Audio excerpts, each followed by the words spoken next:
digwydd yn cyflym yn fan hyn yn y prif gylch.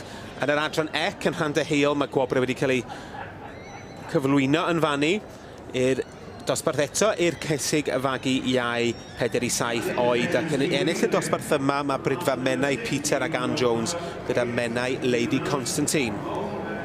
Ac yn ail, Sandy Anderson a Thistledown Billie Jean. Fel gaethon nhw dynnu mewn yn y dachrau yn y ddau gyntaf.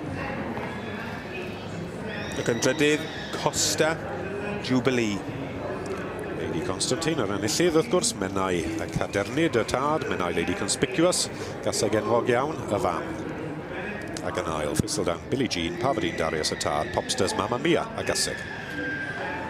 Llongyfylchiadau i Peter ac Ann Jones, brydfa Menai, gyda Menai Lady Constantine yn ennill dosbarth i cysig fagu iau 47 oed yn yr adran ec.